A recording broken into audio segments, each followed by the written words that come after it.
We're going to talk about today's webinar, which is assessing and managing stormwater impacts of solar installations in Virginia and central Pennsylvania. I'm going to introduce our speakers. I'll start with Ryan and then we'll go on to Lauren. So Ryan is an associate professor in the School of Plant and Environmental Sciences at Virginia Tech. His research focuses on understanding and quantifying the movement of water, gases, nutrients, and contaminants in various landscapes, with a primary focus on agroecosystems and other drastically disturbed lands. He works better to better characterize physiochemical properties of soil and quantify how those properties influence hydrological processes such as infiltration and runoff. His teaching program covers topics related to pollution science, hydrology, and soil properties. He obtained his Bachelor's of Science degree in Mechanical Engineering from Cal Poly San Luis Obispo, and his Master's of Science and PhD degrees in Water Resources Engineering from Oregon State University. Thank you, Ryan, for joining us and for sharing your work with us. And we also have Lauren McPhillips with us today. So Dr. Lauren McPhillips is an associate professor co-appointed in the departments of Civil and Environmental Engineering and Agricultural and Biological Engineering at Penn State University. Her work broadly focuses on hydrology, soils, and biochemistry in human-dominated ecosystems, with a particular interest in ecological engineering solutions. While she does quite a bit of work in stormwater management and nature-based solutions in urban and suburban environments, she started getting interested in this newer type of land development, solar farms, around 5 years ago. Thank you, Lauren, also for joining us and presenting your work. So with that, I am going to turn our sharing over to Lauren so she can start her presentation. Then we're going to go straight into Ryan's presentation. If you have questions, like I said, go ahead and throw them in the chat box or in the Q&A feature, and we're going to address them at the end. We want to make sure we get through both of our presentations before we do that. All right, so with that, Lauren, I can see your screen. It looks perfect whenever you're ready to go. All right, thank you so much, and thank you everybody for being here. I want to acknowledge this is the work of a team, some colleagues here at Penn State, as well as my colleague who's a modeler, Arash at Catholic University. So I'm going to be focusing in on some work that we've been doing in central Pennsylvania over the last 5 or so years. But I want to just set the stage. Why are we talking about this? Some of you are maybe deep into this area of this land development and know a lot about it, and maybe others are just sort of trying to get your hands around what's going on here. So the reason we're talking about solar farms is that it is this rapidly growing type of land development that's different than all these other sorts of land development that we're working with, like residential or commercial building developments. This is really important for developing renewable energy and reducing our carbon footprint, but we want to understand what the nature is of this land use transition and how we can best support implementation practices that reduce any negative impacts on the landscape as we're undergoing this transition. And we see in these images from the Solar Energy Industries Association, just the scale of change that we're seeing here, especially in Virginia, somewhat in Pennsylvania, but you really see a lot of dots and some pretty large ones there in Virginia. Just trying to think about what this means for hydrology and stormwater. I want to take a second to think about what's actually happening here in terms of processes. So we have these panels that are elevated over the landscape, and they are designed to be intercepting sunlight so that they can transfer that into electricity. So because of this, there's going to be less solar radiation reaching the ground. And if you have any background in hydrology, you know that less sun is going to then translate into expected less evapotranspiration. And so that's one potential change that we're thinking about there. We also have the fact that we're intercepting rainfall with these panels, and that's routed down to this drip edge. I tend to call it the drip line. And so one thing we're thinking about is how does this affect runoff generation and the potential for erosion there at this concentrated zone. And then we do have this space in between rows of panels, depending on, what state we're talking about. The requirements of that width may vary, but often it's about the same width as the panel rows themselves. And so we do have this interspace zone, the zone in between the panels where we can have focused infiltration. And so we're going to talk about, our work trying to characterize some of these potential changes here. So as mentioned, I got into this about 5 years ago at this point, serendipitously, when I realized that we didn't really know much about how this type of land development was changing, the landscape and the hydrology and how best to think about the management practices being used.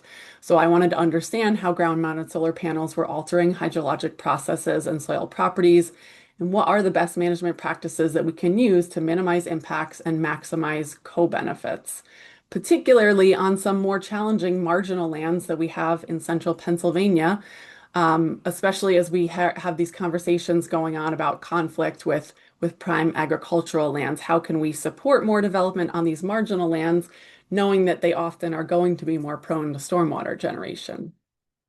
So our approach was to do some field evaluation at solar farms in central Pennsylvania that have more complex terrain, and I'll explain that more in detail in a moment. And then, we couldn't, because we didn't have any measurements before the solar farms were implemented. We, wanted to do some modeling to better understand how things might have changed since pre-development, and also play around with some scenarios that are relevant to design implications for thinking about how to minimize runoff generation and think about stormwater design. So on our first site, this is actually directly adjacent to our University Park campus for Penn State. On the top left, you can just barely see our famed football stadium there over the panel. So that's on the adjacent hill. So the solar farm is just down in the valley below that, and it's on a very steep slope as far as solar farms go. But this was a site that couldn't be used for a lot of other purposes, and so it was decided to leverage this for a solar farm. And so this is, is very close proximity and easy to get access to the site.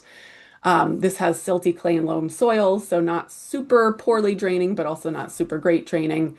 There's meadow vegetation, and because of the high slope, it was required to have engineered stormwater management.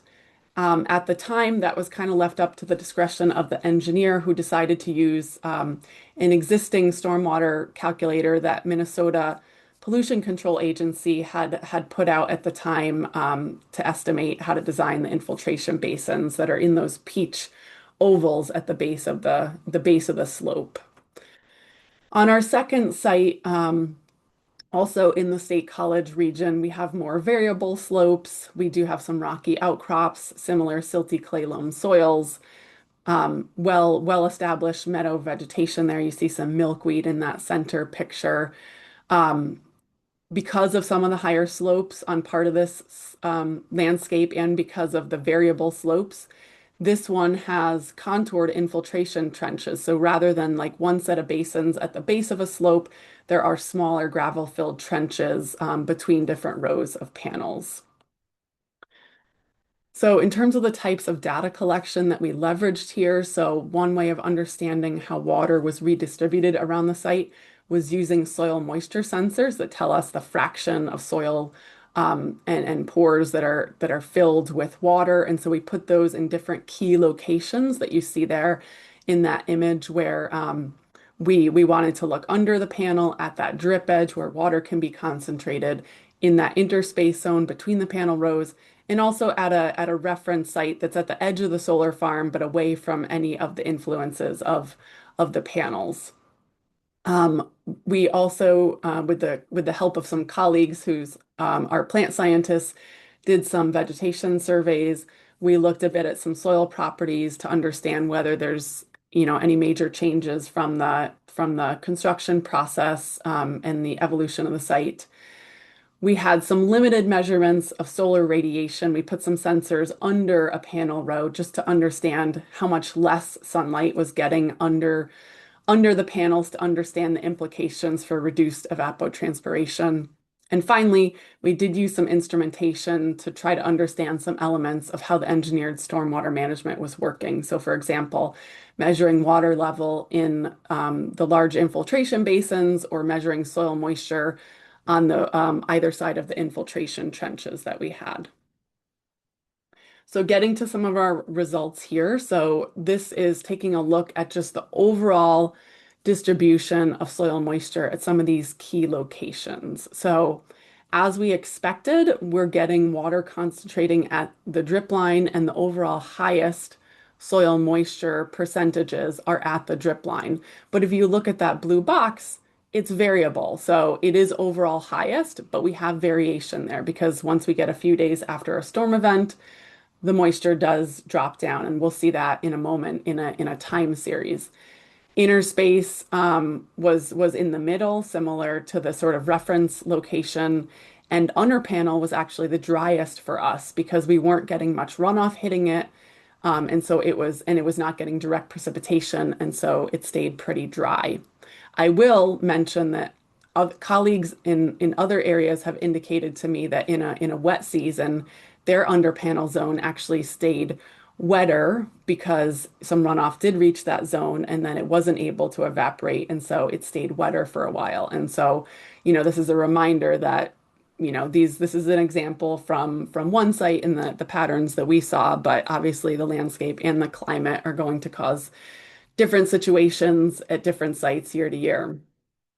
Now, what we see here are graphs that represent changes in soil moisture over time. So the two plots are very similar looking. They're from the two different solar farm sites. And all the blue bars represent rain events. So when we got rain hitting our site, and the dark burnt orange lines there are the soil moisture at the drip edge. And so I want you to notice how each time we see those blue rain event bars, our drip line is spiking up. And we see it hitting this maximum point there. And so if we were to zoom in, we would see that it's really hitting saturation and maxing out and plateauing for a bit. And so this is evidence that we're having these short periods of saturation at the drip line during rain events.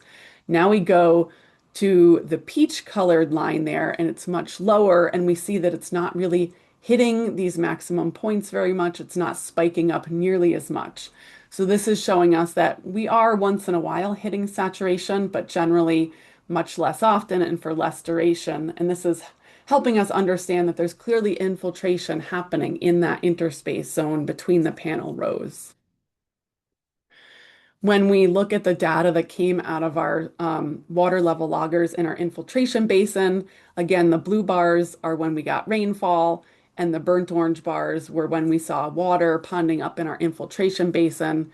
We do see water, ponding up in our infiltration basin, but if we compare this to the actual maximum depth of the basin, we were nowhere near exceeding, nowhere near even reaching the capacity of the basin. And we got a storm close to the 2-year design storm, which is what we designed for in Pennsylvania. And so we were nowhere near hitting capacity there.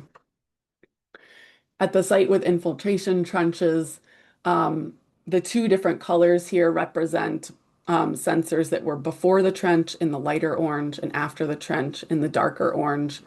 And before the trench, it rained and the soils again spiked up and plateaued, meaning they're hitting saturation, they're maxing out their ability to hold water and presumably generating some runoff. But after the trench, we're seeing that we're barely spiking there and we're not maintaining saturation. And this is again some evidence that those trenches are serving to infiltrate water between those 2 points and playing their role of helping to have enhanced infiltration on this steeper slope.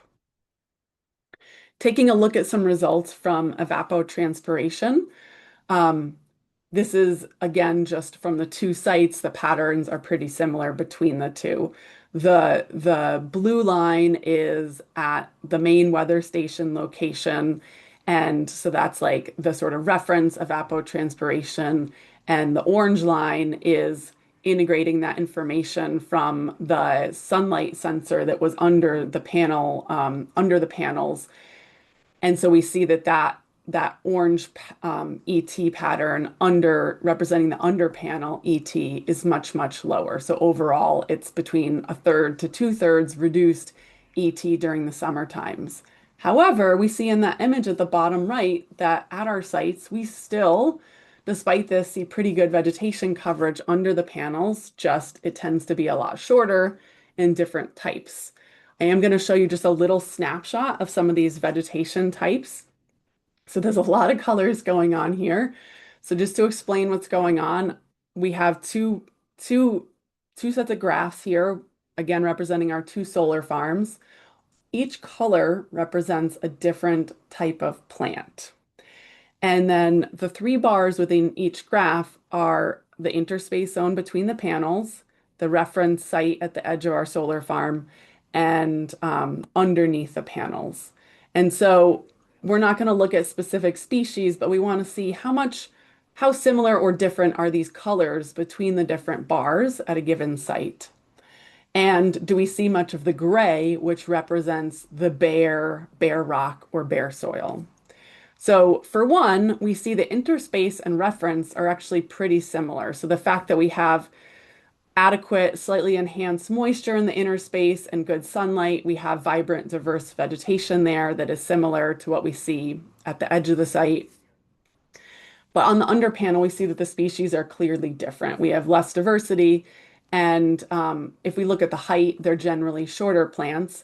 But we see the gray bars are really small. So we still had really good coverage of plants there, even though there were fewer species underneath the panels. And this is absolutely critical when we're thinking particularly about erosion management. So this video is from me hovering under one of the sets of panels at one of our sites during a large rain event. And we see here how this really well-established vegetation that is not super frequently mowed is really critical to directly intercepting raindrops and reducing their erosive power in this drip line and interspace zone. I want to just briefly mention some soils research that we've also been working on. And so this is example from two of our sites here where we have this is data on something called loss on ignition, which is a proxy for organic matter when we burn off the organic matter in a soil to see how much of our soil is organic content. And for a healthy soil, we want some decent organic matter content. And so we're hoping that the solar farm development process and grading is not going to severely reduce these percentages. And so here we're again comparing between these different zones and a reference site. And overall, we do see that at one site we have not really huge differences between the locations. At the site to the right, we do see that our solar farm samples are a little bit lower organic matter content than our reference location. In general, the underpanel does have a little bit lower organic matter in general, probably because of the combination of the construction process, but also the less abundant vegetation there. So this is something to think about as we're trying to make sure that we're maintaining soil health in the development of these sites. Now I'm just going to talk a little bit about some modeling efforts. So again, this is important for thinking about design and management implications. And we also wanted to try to represent pre-development conditions since we couldn't actually make field measurements then. We were only making field measurements after the solar farm had been implemented. So when we set up our models, one of the unique challenges of solar farms is just the way that they're changing the hydrology. And so we see in this image that the solar panel, is in the same sort of XY space as the pervious space that's under the panel, the pervious soil. But the solar panel is intercepting water that's not getting to that soil. So it's a little bit challenging to represent this in models, and not all models are really able to do this easily. There's two models that we were able to leverage. One is EPA SWIM, which is the stormwater management model, and then Open Hydroqual is another newer open source model that my colleague Arash Massoudi at Catholic University has developed. So this just shows an example image of how you can set up a model for a solar farm. For SWIM, we did this for our first steeper site adjacent to Penn State campus. And each of these little rectangles is representing those explicit different zones of the solar farm, where some of these are the solar panels directly getting rain, and some of these are the drip area, and then we have the inner space. And so we're trying to really represent all those different zones that have different sort of hydrological processes happening. And then just to summarize some of the key results from this work, we ran a series of design storms through this and also made a pre-development version of the landscape without solar panels. And so that's what we see this pre and post comparison for here for a variety of design storms. We see that for the smaller 2-year design storm, we didn't see a change in pre and post development runoff volumes, but we always saw an increase in maximum flows. And I want to actually note this is without the engineered stormwater management. This is just focusing in on the landscape with the solar panels itself. For the larger storms, we always saw some increases in both flow rates and runoff volume. So this shows us that this sort of low impact development approach or environmental site design approach to having adequate inner space, healthy vegetation, minimally impacted soils can go pretty far to mitigate post-development changes in runoff volumes on certain types of sites. In this case, we still are going to need engineered stormwater management to manage some of that flow rate change. And I do want to put out the caveat that this was an uncalibrated model here. So the next step was to actually try to use some more of our direct field data to be able to calibrate our model. We couldn't calibrate this one because we didn't have direct runoff volume data that was suitable for calibrating this. So then we use this other model that has more detailed representation of some of the soil processes. SWIM is really focused on just storm events explicitly, and this model can represent more about what's happening between storm events, and we can use that soil moisture data to be able to calibrate it and validate it and have confidence about how it's working. So we represented a section of one of our solar farm sites, and you can see in that image at the right how we're breaking up the solar farm into different zones and also looking at the flow through the soils. And when we look at how well our model compares to the data that we collect in the field, that's the red versus the blue lines for different zones of the solar farm, we have a pretty good match going on here, giving us confidence in how we developed our model. So just looking at some of the results here, we wanted to understand over the entire site, how do we change evapotranspiration? We know that it reduces under the panels, but maybe it's countered by some increase between the panels. When we look at the entire site, we still do have a net decrease in evapotranspiration, an overall 20% reduction, which is potentially going to be countered by some runoff changes. And so we're going to talk about that now. When we looked at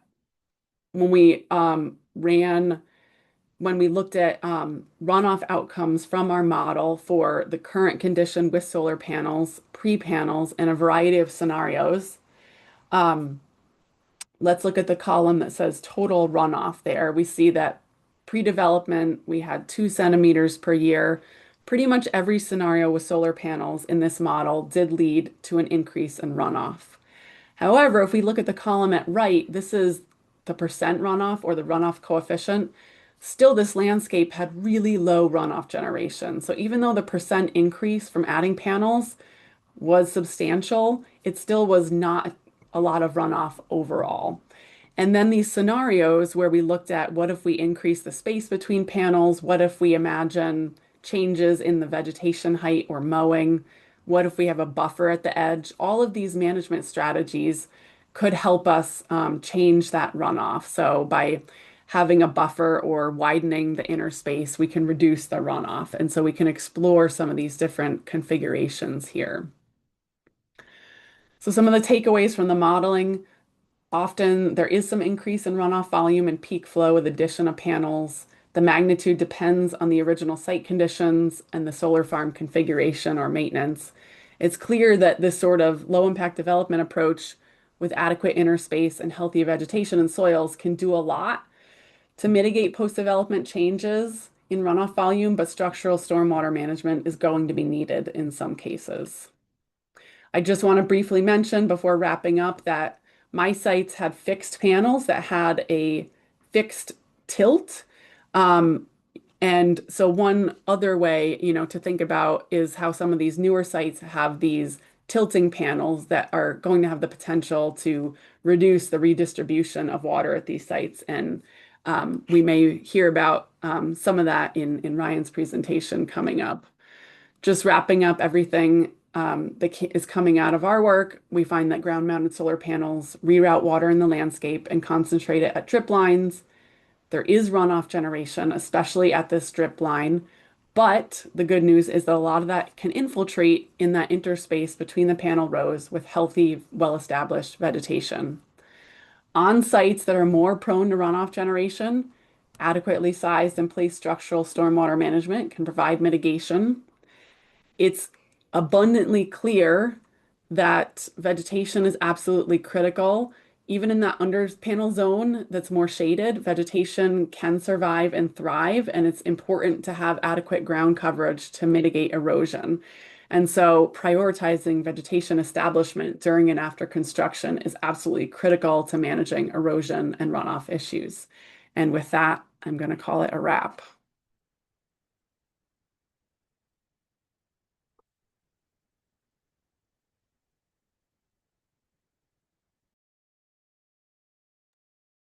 Okay, I think you can all see my screen now.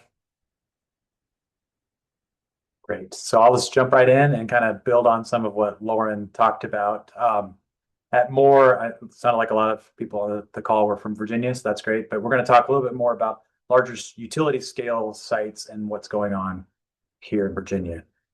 So Virginia is experiencing a rapid conversion of different land uses to utility scale solar, driven in part by the 2020 legislation that created the Virginia Clean Economy Act and mandated that our electrical production needs to be shifting towards renewable energy by 2045 timeframe. And so that's obviously caused different impacts across the state. This was from a presentation given by Mike Robland, who's the director of the Virginia Department of Environmental Quality, just kind of highlighting some of the stormwater related issues that have been cropping up here.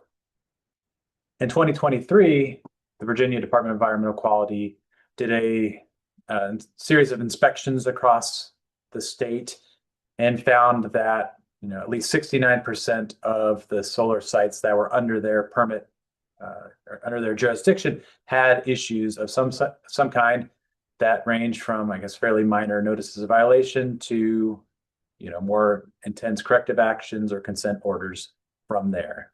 And this last year, 2025, they went back and did another set of inspections across the state and found a number of violations, particularly on erosion and sediment control aspects of utility scale solar sites. So there are a number of issues related to stormwater that crop up as these sites are developed and managed throughout their lifespan. A major one is what's known as cutting and filling or grading process. So Lauren had mentioned the tracking panels. The most common panels we see in Virginia are these one-axis trackers. So they're oriented typically running north to south, and they, in theory, face east in the morning, rotate throughout the day, ending up facing west.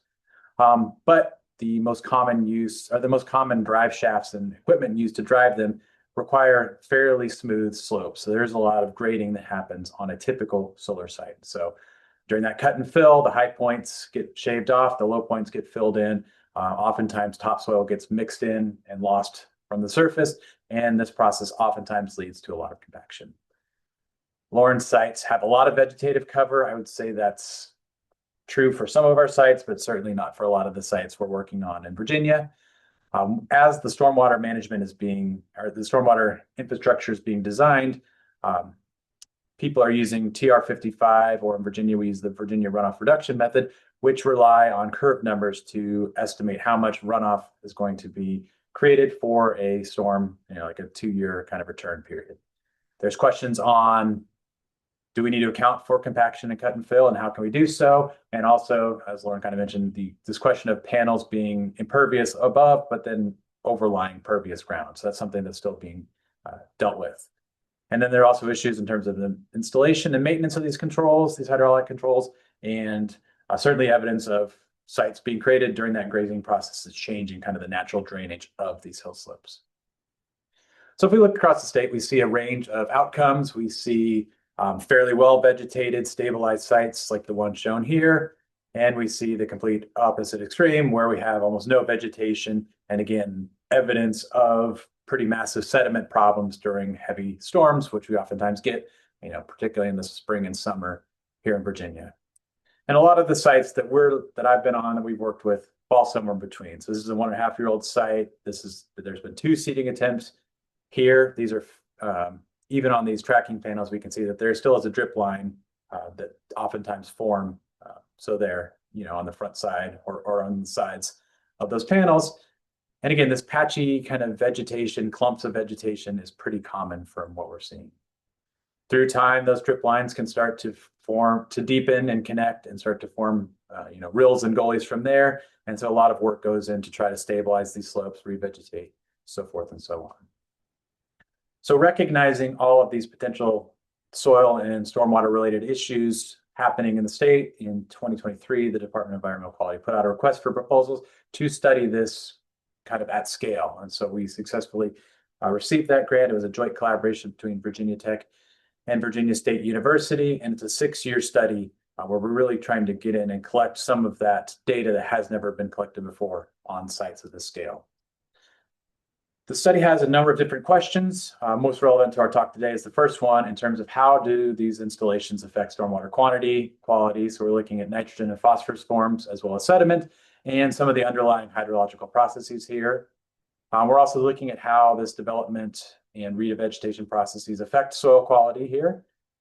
As we collect more data, and what I'll show a little bit today is, are these design methods that are being used, are they appropriate for sizing some of the best management practices, that are being used for stormwater management? And if they're not appropriate, or if they're not fully appropriate, how can we improve them for future use? So our design relies on 6 sites across the state of Virginia. We're capturing the most widespread physiographic regions where we're seeing the most solar development. So the coastal plain in the eastern part of the state, the Piedmont in the middle, and then the Valley and Ridge that kind of runs through the central part of the state. Some of the sites, by the time we get in there and start monitoring, are already built and stabilized and some level of permanent vegetation on there. And then 2 of the sites, we're able to go in before that development process even starts, collect the baseline data. We're trying to continue to collect stormwater throughout the development process. There's some challenges there, but then we're going to go back in after development and repeat our sampling and monitoring there to actually say, before and after, what are the changes that are associated with the development of utility scale solar. And each of these sites, we're selecting 3 catchments. These are small kind of first order, maybe 0 order watersheds that 3 of them are within the solar panels. And then we're identifying 3 corresponding reference sites where we're trying to match soil series, hydrologic soil groups, and try to capture some of the land uses that exist in these areas. This is examples of our developed sites. Again, you can see they are fairly homogeneous in terms of some vegetation here, obviously the panels, and some kind of maintenance in terms of mowing to keep that vegetation at a height below the panel so it's not interfering with the panel operation at all. Our reference sites are much more heterogeneous. So we have many different land uses in these areas where solar is being developed. Formerly logged sites or recently logged sites. We have a lot of managed pine plantations or even some mixed hardwood coniferous forest. We have row crop operations. So, typical cropping operation in the eastern part of the state could be corn soybean rotation or corn wheat soybean rotation. And we have a lot of perennial vegetation, whether it's an actively grazed pasture or just some kind of grass cover that exists in there. In each of these sites, we're laying out transects, trying to capture the dominant soil series, at least as they're mapped in these areas. and then putting out points where we go and collect soil samples at multiple depth increments every 15 centimeters. And we're analyzing these samples for properties like bulk density, what's the soil profile, soil texture, soil carbon, soil aggregation, and other properties of this nature. We spent a lot of work characterizing the hydrology and the hydrological properties of these sites, and we're using a combination of surface single ring infiltration test. We're doing borehole parameters, and we decided to do a 50 centimeter kind of uniform depth for those tests. And then one of my students did a side project trying to measure ponding at the surface in a couple of sites using some handmade ponding gauges. So there's some interesting data that she collected there. We also are doing vegetation assessments at each of these transect points and just trying to quantify what is the coverage of vegetation and a little bit of information on some of what the species composition is here. And again, you can see there's wide range in how much vegetation even is growing at these sites, and it changes through time. Most pertinent today is our runoff measurements. So in each of these subcatchments, we're finding either the built stormwater conveyance networks that are oftentimes built into the utility scale solar sites, or the natural drainages that exist in the landscape. We're looking for typically ephemeral drainages that are going to fill up with water during storms and then dry back out in between storms. We're putting in H flumes, these are 2-foot H flumes in here. We have a soil water conductivity temperature sensor, not soil water, a water temperature conductivity sensor placed in the stilling well on each of these. And then we also have a refrigerated stormwater sampler. So we're pulling composite samples during storm events that exceed some stage threshold. In November of 2025, we released a preliminary report summarizing some of the stormwater related data we'd collected in the first 1 to 2 years of the project. And so this data set included stormwater quantity from 3 of the 6 sites. So these were 3 sites in the coastal plain and in the Piedmont region of the state. You can see here as a satellite view of one of the sites. And again, we have a mixture of developed or solar catchments shown in the red and reference catchments in the yellow. And actually some of these reference catchments are in the process of being converted to solar and will kind of serve as that before and after comparison as well. So our catchments are fairly small, ranging in size from about 3 acres up to 16 acres in size, and again, trying to capture similar soil series and similar soil hydrological groups. We have captured a number of storms in those 1 to 2 years of observation here. This is the kind of the distribution of different storm sizes here for the 3 sites, A, B, and C. We could see that we got a range of events, a lot of small events, kind of less than an inch of total rainfall. But in this table on the upper left, we have the calculated storm depths for 1, 2, 5, and 10-year return periods. And that's compared to the largest storm that we have in our record in that first column there. And so, we're capturing somewhere between a 1 and a 2-year storm within our observations there. So I guess it's good that we're kind of reflecting what probably a normal rainfall patterns would be. Here's some example data, and I'll kind of walk you through this because there's a lot going on here. So basically, this is some example hydrographs, which is the rainfall in the light blue. So that's the rainfall that's being measured at the site. Site A is on the left, site B is on the right, or site C is on the right. And these are 3 storms in each site, not the same storms necessarily. And they're ordered from the storm with the least accumulation to the most accumulation top to bottom. So in site A, the smallest storm was 1.5 inches. The largest storm was 3 inches. And then we're showing the hydrographs or the runoff that we're measuring in our paneled areas. And in the case of site A, a couple of the reference sites that existed there. My student's still working through some of the reference site data for site C and site B. But if we look at site A on the left, we can see that in the kind of warmer colors, the maroon, purple, pink, that's the runoff response measured from the solar panels. The green is the row cropping field, and the yellow, which is hard to see and kind of down near the origin the whole time, that's a grass forest catchment there.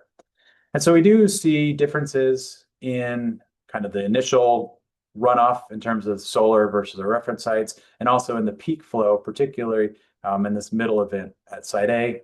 And we also see fairly good consistency between the runoff responses of our solar panels there. So they tend to respond pretty consistently to one another with these storms. Once we pulled this kind of individual storm response for each of them, we then compiled or composited the total amount of runoff and the total amount of rainfall for each of these storms, and we plotted it here for each of our catchments. So here we have our runoff depth on our y-axis here in inches, and our total precipitation in inches on our x-axis. And we use the curve number model, which again is widely used to design stormwater management or stormwater basins in terms of, for a 2-year storm, how much runoff do we expect to see given what the curve number, the assumed curve number is for a site. So these ISO lines represent different curve numbers, starting at 60, going up to 100, 100 being everything runs off essentially. And then we plotted our individual storms on here. Those are the X's that show up on each of these points. So on the left, I have 2 of our solar catchments, and on the right, we have our row crop and our grass pasture field on the right. And so we then took the upper half of storms in terms of runoff response, in terms of how much runoff was being produced, and then used a regression to fit the best curve number that matched, that minimized the residuals between the observed points and that overall fit of the site. So that's what's shown in the green here. In essence, when we can compare the solar sites versus the reference sites, the solar sites had higher curve numbers, meaning more of that rainfall was translating to runoff. In the case of the row crop field, is pretty similar between that row crop field with 76 compared to our solar catchments, so it's really 77 to 84, but substantially greater than that grass forested site, which had a fit curve number of 62. We also looked at the effect of this lambda term, which is the initial abstraction, or how much water initially gets absorbed by the landscape. Similar patterns in terms of how the different catchments laid out relative to one another. In the end, we recommended sticking with a 0.2 for design purposes, because it's going to be more conservative. It's going to estimate more runoff that's happening here. And again, we can see that some of these storms are producing much greater runoff than even our best fit, up to 90, curve numbers of 90 or close to 100. So some of these events, almost all the water is running off. We also, here's some example from site B. Again, 2 solar catchments on the left, soybean field on the right. And in this case, we saw much greater apparent curve numbers for our solar sites compared to the soybean. But at the time, we only had a few storms for this catchment number 2, solar catchment number 2, and our soybean field. So as we continue to collect more data, we'll be able to populate this and get a more rigorous result from here. But yes, we can see that for the most part, our solar sites are basically corresponding to higher apparent curve numbers than our reference sites.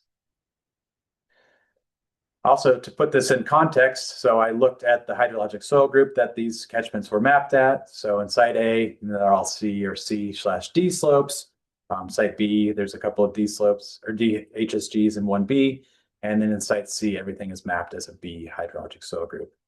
But looking at site A, we can see for C's and D's, these curve numbers would translate to grass cover, in fair or even poor conditions. So a relatively high curve number for something that's covered in grass. And this one example in site C, the solar catchment number 2, had a best fit curve number of 95, which is something like a newly graded area, so almost impervious in here. We also have been looking at how to explain this, and one of the factors we're seeing is our saturated hydraulic conductivity, our KSAT, that we're measuring again at the surface and at 50 centimeters below the surface. And so here's some data from 2 of the sites. We're getting ready to try to publish some work showing those 3 sites. But in all cases, we're seeing significantly lower saturated hydraulic conductivity in the areas that have been developed as solar panels compared to our reference conditions, both at the surface and the subsurface.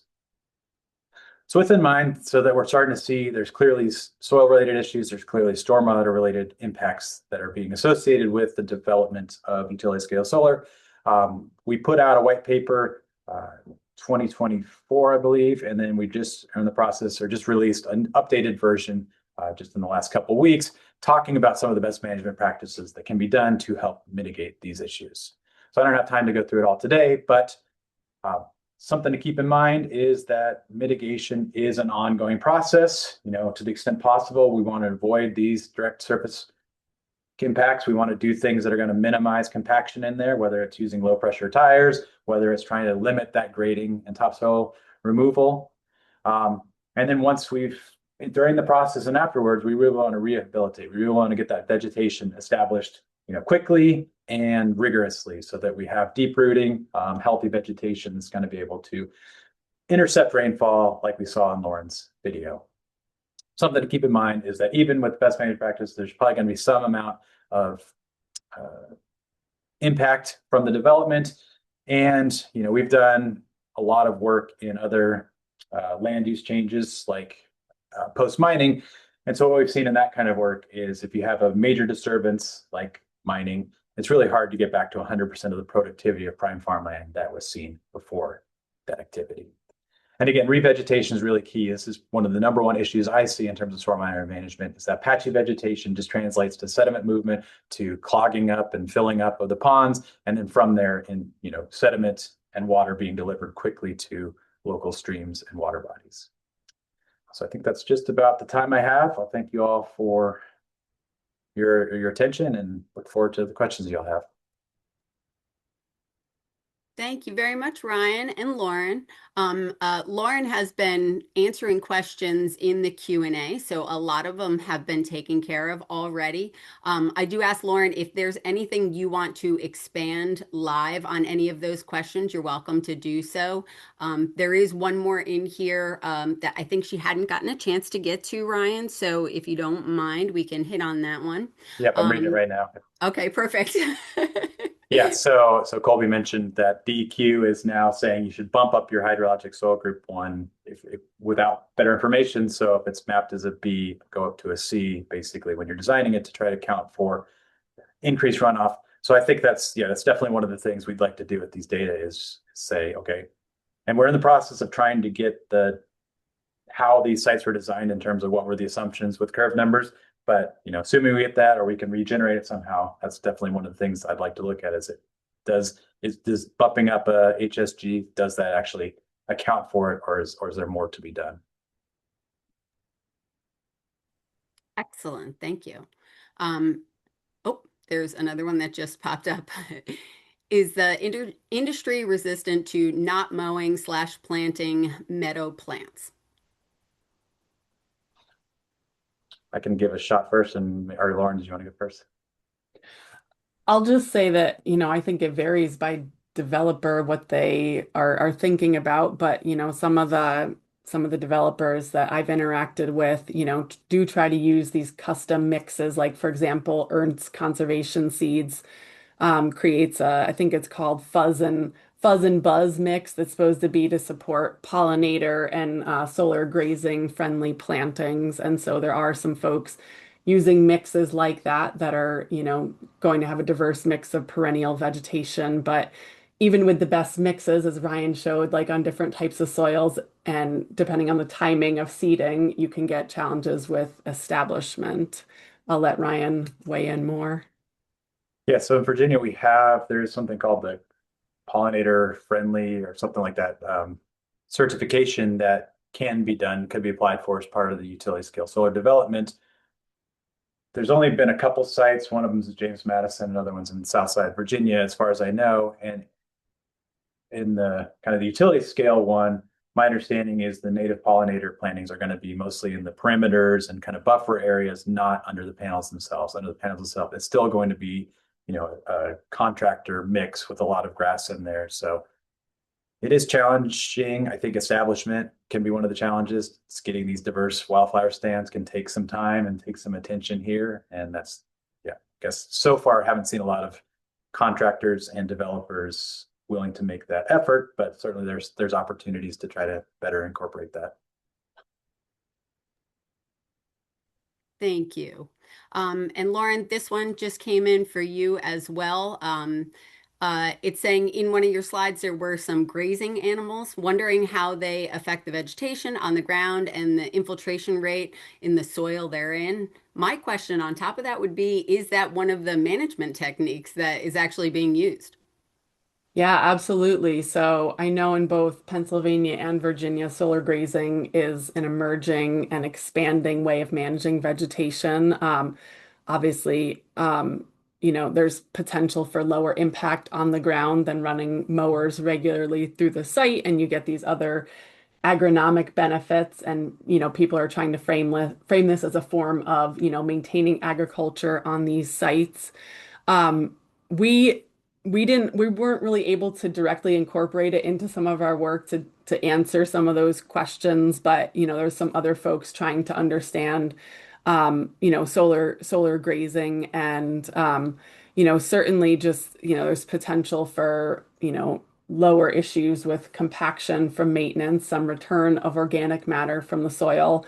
I will say that I have noticed that there you can get some sort of concentrated pathways of some trampling of vegetation sometimes from the sheep where they tend to walk under the same spot, like under the edge of the panels. But if the shepherd is managing them well, then that ideally should not cause serious issues there. And from the grazer perspective, I think there's a lot of advantages that the sheep like to be sort of protected by hiding under the panels and getting to move around there. And so, there's a lot of potential advantages there. There's a whole other question of like needing to grow the markets for sheep-related products, I'm told, and just the amount of shepherds and solar grazers out there. But I think that's something that others are thinking a lot more about. And anyone interested can check out the American Solar Grazing Association for more resources there. Great, thank you. We have another one for Ryan. Are there sites for installation of the solar panels predetermined, and then the soil characteristics are done, or the sites are chosen after the soil characterization is established? So, in short, are there any criteria for the selection of the sites for solar installations? Yeah. So in terms of our study, it's kind of this triangulation between working with our industry partners to find sites that are appropriate. There is some challenges to try to get that pre-development data because it has to be a site that's permitted enough that we're confident it's going to go forward, and then still give us time to get in there and get some of the baseline. More generally, I'm not aware of any soil specific criteria that's associated with this. I mean, local counties may have some requirements there, but um, I've been working a little bit or helping out a team at Virginia Tech and elsewhere that's trying to develop a set of kind of criteria or a checklist of things to look at. And there's a soil related section in there. So some of the things to keep in mind, but I don't think that's gone live yet or anything like that. Excellent. We have another one here from John. That makes sense. Interesting that the established vegetation helped buffer some of the concentrated runoff. Have you noticed, oops, sorry, just moved. Have you noticed any long-term effects on soil stability or infiltration along the drip edges, especially after multiple seasons of rainfall? Yeah, I mean, even at our sites with really healthy vegetation in a lot of spots, I could still see like, little divots along the drip edge in some spots where, some of the rain droplets are still getting through. But as we saw in that video, right, a lot was getting intercepted by the taller vegetation. I think and someone just asked a question that I answered about, in winter, obviously the vegetation is senescing and it's not going to be tall and intercepting. And so we are more vulnerable then, but still even vegetation that is, fallen over and senescing can still protect the ground from some issues of drip erosion. So really thinking carefully about how and when you're cutting vegetation back can be really important. I know Ryan's sites are a little bit different.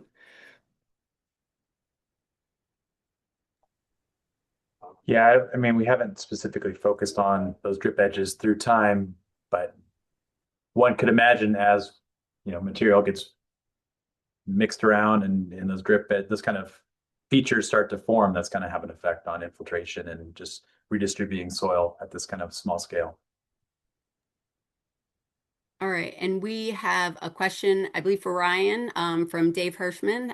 In Virginia, a lot of solar developers purchase additional land to try to zero out the phosphorus reduction requirements, which means no BMPs except for dry ponds to address energy balance.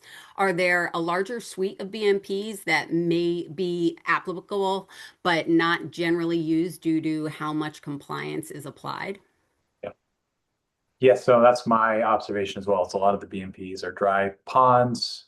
In here, I think talking to some developers, maintaining a wet pond is a lot more challenging. So I think that is the inclination there is to just spread out, yeah, do the energy balance. I guess try to drop out some sediment along with it. There are other BMPs I think that could be applied, and I guess I'm not too up to date on what some of the limitations are, why I mean, I get why they're doing the dry ponds. I think it's a lot easier to build and maintain, but I'm not sure about what would be some of the limitations on some of the other ones besides, again, hearing wet ponds is a lot harder to maintain the vegetation and stuff like that. But at least on a couple of sites, there are wet ponds that are part of that best management practice. Excellent. And I see that we are just at time right now.